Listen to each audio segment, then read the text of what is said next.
E aí galera, tudo jóia? No vídeo de hoje a gente vai falar sobre mão de obra. O que aconteceu depois que eu desenquadrei do MEI, como eu fiz com a minha mão de obra, o que eu tive que mudar. E para você que está chegando agora, esse canal é Dicas do Marreta, criado por mim, Fernando de Souza. Bom galera, o que aconteceu depois que eu desenquadrei do MEI e estava ali minha mão de obra, estava pagando os pedreiros, os ajudantes ali que trabalhavam comigo, tá? O que aconteceu depois que eu desenquadrei, o que eu tive que fazer? Bom, galera, antes eu pagava, tá? R$ 3.000 e R$ 3.300 e poucos reais por mês um pedreiro saía para mim. Agora que eu desenquadrei, eu não consigo mais fazer isso, né? Que pagar R$ 150 o cara. Por quê? Né? Por causa que eu já pago 150 e você ainda paga imposto em cima desse dinheiro que você paga ele. Então o que acontece? Não dá para você manter mais, tá, um pedreiro nesse valor. É muito complicado, não tem como, porque você vai pagar o 150, vai dar uns 3 mil e pouco, e mais o imposto em cima do dinheiro que você paga ele. Então eu estava pagando imposto, então estava saindo muito mais caro. Aí eu tive que mudar isso, entendeu? Tive que tentar ajeitar isso, porque eu gastei um dinheiro que não era para ter gastado, tá?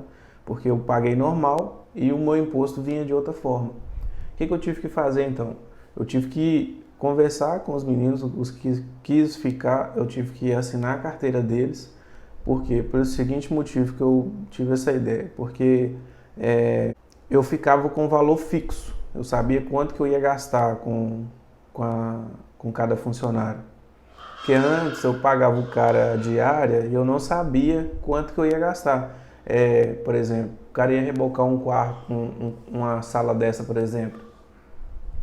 Eu pagava ele a diária, se ele rendesse, se ele não rendesse, era R$ 150, entendeu? Eu tinha que pagar.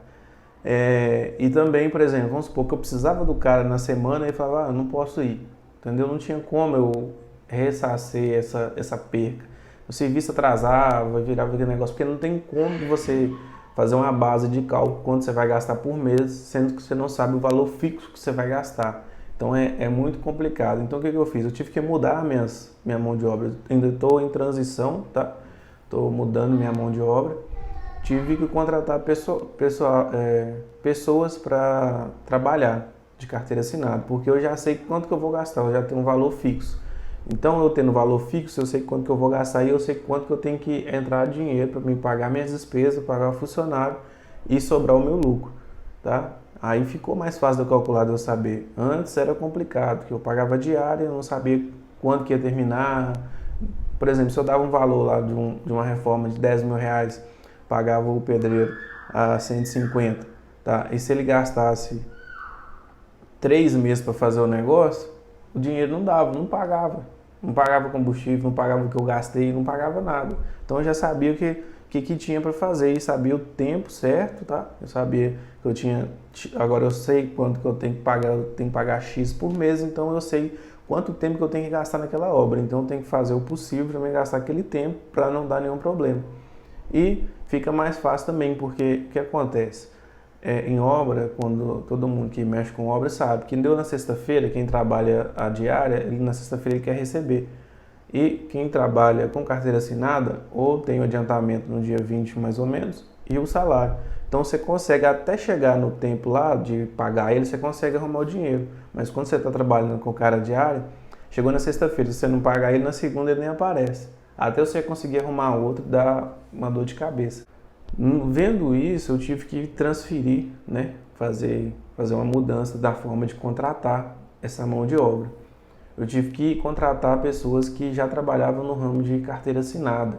Por que eu não consegui assinar a carteira da outra pessoa? Ele não ia deixar de ganhar 3 mil e tanto no mês, ou 750 ou R$ 800 na semana, dependendo da quantidade de dias que ele ia trabalhar, para ganhar o salário de carteira base, entendeu? Não ia conseguir. Hoje no mercado tem muitas pessoas boas, bons profissionais que trabalham de carteira assinada, tá? É só procurar, ter paciência, que você consegue achar. Que é difícil a pessoa largar aquilo que ela acha que está, né, tirando um dinheiro melhor. que eu fiz? Então eu tive que mudar, né? Pegar uma pessoa que já tinha costume isso. Muita gente mandou mensagem para mim, para quem não conhece, no Instagram, também vai estar o link das minhas redes sociais embaixo. Chamou no Instagram, né? Falou, mas tem muito profissional bom, né? Que eu fiz um anúncio lá para contratar um pedreiro. Tem muito profissional bom que não tem experiência na carteira e trabalha bem. Só que eu falei com ele, mas só que ele não tem a mente de uma pessoa para receber um salário fixo, né? Que é um salário de carteira assinada.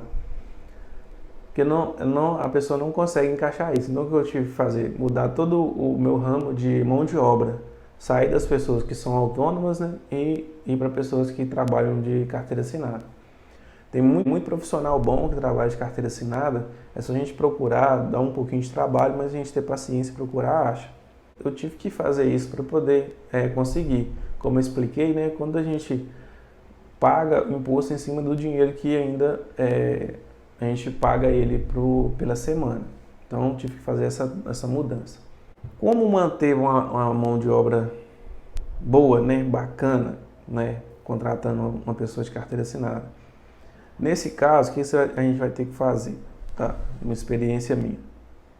Acompanhar a obra mais de perto. Uma pessoa que tem a carteira assinada, ela é uma pessoa que ela tem conhecimento, que ela tem que seguir tipo uma ordem de uma pessoa que é superior a ele, tipo um mestre de obra, um técnico de edificações, um engenheiro.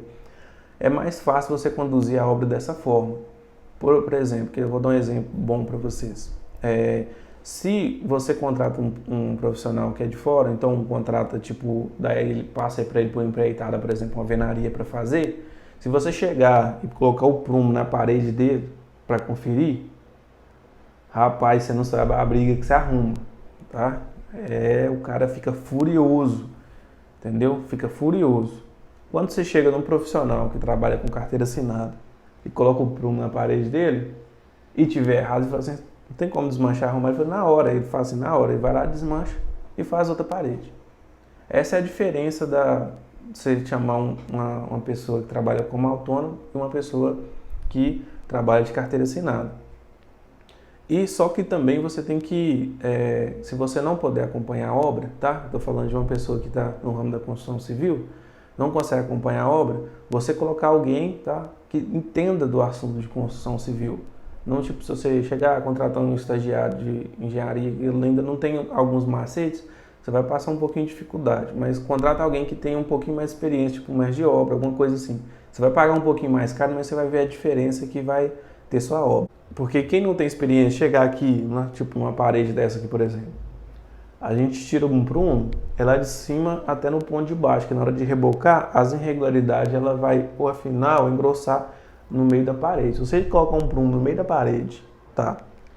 É só um exemplo. E jogar aqui, ela, vamos supor que tá dando aprumado, né? Tá dando certinho, com a diferença assim, milímetro, pouca. Mas quando você joga lá de cima, você consegue ver toda a visão. Aí você consegue afinar ou engrossar o reboco para não gastar muita massa. O profissional que entende de obra, ele sabe lidar com essas coisas. Porque o tijolo ele tem diferença de milímetros nele. Se você colocar uma aqui, não que você colocar o prumo de um lado de uma parede, que você apruma a parede de um lado. Se você colocar o prumo do outro, não vai dar prumo, porque o tijolo ele tem diferença de tamanho. E se, por exemplo, chegar uma pessoa que não entende, colocar o prumo na parede e falar assim, sua parede está fora de prumo. Entendeu? Ou, tipo assim, realmente pode ter saído lá cerca de 1 centímetro fora do prumo. Mas quem trabalha com construção sabe que uma parede que vários pedreiros levantam é difícil conseguir colocar no prumo. Você consegue ali fazer na hora do reboco que aquela parede fique certa. Então essa é um exemplo que eu dei para você entender. Na hora de você coloca alguém que para comandar a sua turma ali, que tem esse conhecimento, que isso é coisa que se resolva mais para frente. Então, galera, essa é a dica que eu deixo para vocês aí hoje, tá? Como eu fiz para conseguir, tá?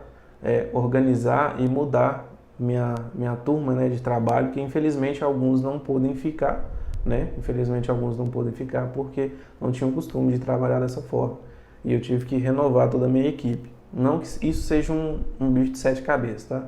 Você faz resolver e eu expliquei também que é mais tranquilo de você lidar com pessoas assim. Beleza? Esse é o vídeo de hoje que eu deixo para vocês aí. E não esquece de deixar seu like, compartilhar esse vídeo, tá? E deixe sua dúvida nos comentários aí abaixo. E embaixo na descrição do vídeo vai estar o link, tá? Em todas as minhas redes sociais e também tem um WhatsApp ali para quem está assistindo e é cliente, solicitar o seu orçamento, tá ok? Um abraço e até o próximo vídeo, galera.